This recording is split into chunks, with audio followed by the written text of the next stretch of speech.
huwag mong kalimutan ang pangarap mo.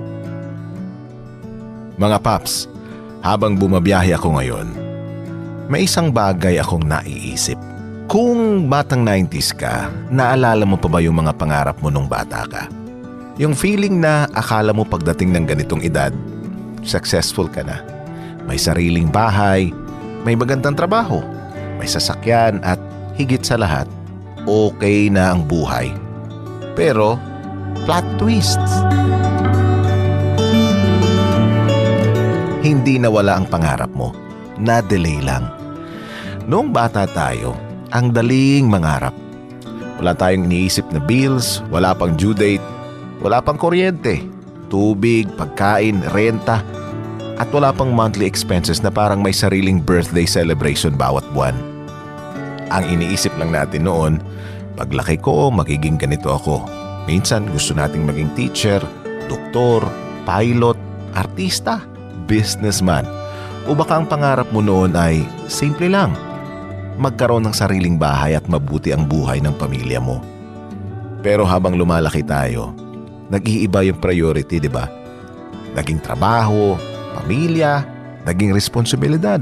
At unti-unti, yung pangarap na dati nating gustong-gusto, napunta sa drawer na may label na, saka na lang.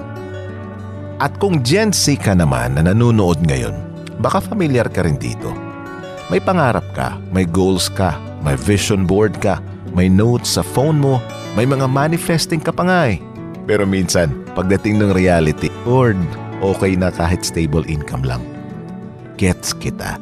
Kasi iba ang buhay kapag ikaw na mismo ang kailangang magbayad, hindi na sapat yung follow your dreams. Kailangan mo ring isipin, paano ako mabubuhay habang sinusundan ko ang pangarap ko? At doon nagiging complicated ang lahat. Kaya kung may pangarap kang nakapost ngayon, huwag mong isipin na failure ka. Baka ginagawa mo lang muna ang kailangan mong gawin para mabuhay. Tingnan mo ang kalsadang tinatahak natin. Hindi naman natin nakikita agad ang buong daan, di ba? May traffic, may stoplight, may detour, may lubak. Minsan may biglang humaharang, pero hindi ibig sabihin mali na ang destination mo. Baka kailangan mo lang talagang mag-adjust ng route. Ganon din ang buhay. Baka hindi mo nakuha yung trabaho na gusto mo. Baka hindi natuloy yung business mo. Baka hindi ka nakapaggastos. Baka may opportunity na dumaan pero hindi mo napansin. Baka may pangarap kang ilang taon na ang nakapos. Pero, mga paps, hindi porket na-delay, canceled na. Hindi porket nahuli ka, wala ka ng chance. At please, huwag mong ikumpara ang timeline mo sa timeline ng ibang tao. May kakilala kang 25 pa lang, successful na. May 30 na may sariling bahay. May 35, may negosyo. May 40 na, nagsisimula ulit. At baka ikaw, nandito pa rin, nagtatrabaho, nagbabayad ng bills, tumutulong sa pamilya, at sinusubukang ayusin ang sarili mong buhay. Pero alam mo kung anong mahalaga? Maandar ka pa rin. Kahit mabagal, kahit konti, kahit hindi Instagram worthy, progress pa rin iyon. Hindi lahat ng success kailangang i-post.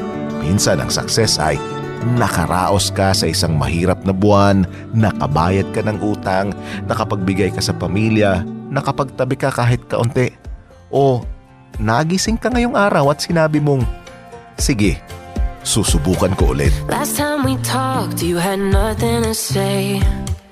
You chose to walk, give what we had away. I hope you get what you're looking for, but babe, with me, you close the door on everything we could have been. Don't go thinking we. Kaya kung may pangarap ka pa, balikan mo. Hindi mo kailangang gawin lahat ngayong araw. One step at a time.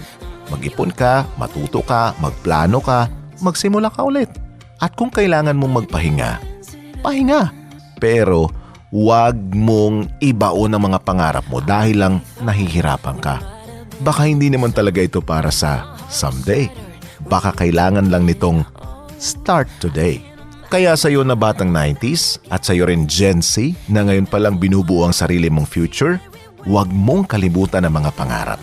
Dahil ang buhay parang biyahe. May mabilis, may mabagal, may traffic, may detour.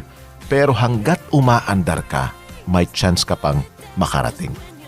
Ako si Papa J. At tandaan mo, bawat biyahe may kwento. At baka ang pangarap na akala mong wala, matagal lang palang naghihintay na balikan mo.